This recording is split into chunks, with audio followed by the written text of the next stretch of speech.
Pada suatu hari, ada perempuan cantik dan cerdas yang bernama Rina. Rina memiliki penyakit langka yang disebut sindrom Tourette. Penyakit ini menyerang saraf dan membuat ia sering cegukan dan tidak bisa mengendalikannya. Pada saat itu, Rina sedang melamar pekerjaan. Ketika sedang wawancara, semuanya terkesan dengan kualifikasi pendidikan Rina. Ia merupakan lulusan S2. Namun, semua berubah ketika sindrom Tourette-nya kambuh. Ia ditolak, namun ia tidak pernah menyerah dan tidak pernah putus asa. Sindrom Tourette ini sudah diderita Rina sejak kecil dan membuat ia menjadi bahan bulian teman-temannya. Keadaan ini membuat ayah Rina merasa malu. Suatu hari ayah Rina menawari Rina pekerjaan, tetapi itu ditolak mentah-mentah oleh Rina.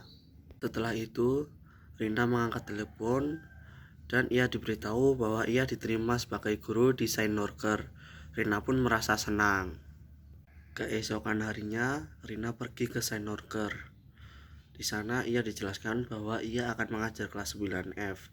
9F adalah kelas yang paling sulit diatur dan kelas yang paling malas. Hari pertama mengajar, ia langsung dijaili oleh para murid-muridnya. Tetapi Rina tetap sabar dan terus mengajar dengan semangat. Pada saat jam istirahat, Atis anak kelas 9F dan Aksai anak kelas 9A berkelahi. Perkelahian itu dihentikan oleh Mr. Wadiah, wali kelas 9A. Setelah itu, Atis dibawa ke ruang kepala sekolah dan diberi peringatan. Setelah kejadian itu, Rina bertanya kepada penjaga sekolah mengenai latar belakang kelas 9F. Penjaga sekolah menjawab bahwa anak kelas 9F adalah pindahan dari sekolah negeri yang sudah digusur. Anak-anak kelas 9F tinggal di lingkungan kumuh. Sebenarnya anak kelas 9F sudah berusaha mengikuti budaya yang ada di Norker. Namun mereka merasa dibeda-bedakan. Akhirnya mereka memberontak. Mereka sangat jahil. Suatu hari mereka membuat ledakan dengan nitrogen cair. Ledakan itu didengar oleh Mr. Wadiah. Kemudian anak-anak kelas 9F dibawa ke ruang kepala sekolah. Mereka diberi peringatan, namun mereka dibela oleh Rina dan Rina beralasan bahwa ia sedang mengajari anak kelas 9F mengenai nitrogen cair. Kemudian anak-anak kelas 9F dinasihati oleh Rina. Mereka hanya bisa terdiam dan merenung.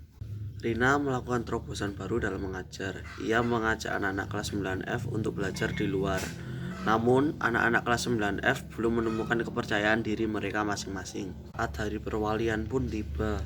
Namun, tidak ada satupun wali murid dari kelas 9F hadir. Pada saat itu, Rina berinisiatif untuk menghampiri mereka di rumah mereka masing-masing. Rina terkejut dengan kehidupan di luar sekolah mereka. Ada siswa yang berjualan sayur, ada siswa yang berjudi, bahkan ada siswa yang sudah kerja di bengkel.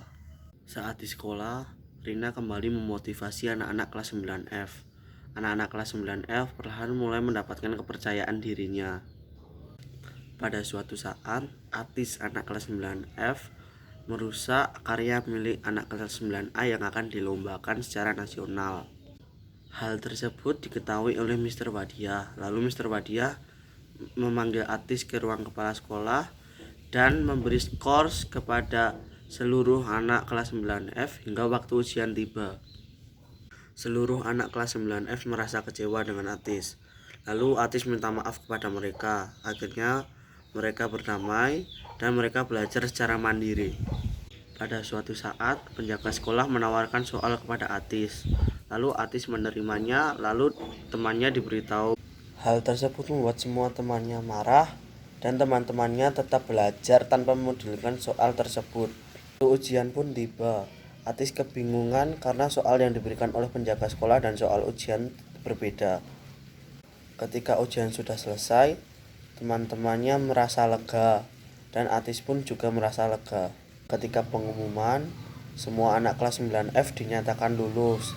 Tetapi ada satu hal yang membuat mereka terancam tidak lulus. Mr. Wadiah mengetahui kecurangan yang dilakukan oleh Atis. Lalu Atis mengakuinya. Pada suatu saat, Aksai mengaku kepada Mr. Wadiah bahwa ia menyuruh penjaga sekolah untuk memberi soal palsu kepada Atis. Mr. Wadiah terkejut dan tidak menyangka bahwa Aksai memiliki hati yang sebusuk itu. Saat wisuda pun tiba, Mr. Wadia menyuruh seluruh anak kelas 9F untuk naik ke panggung.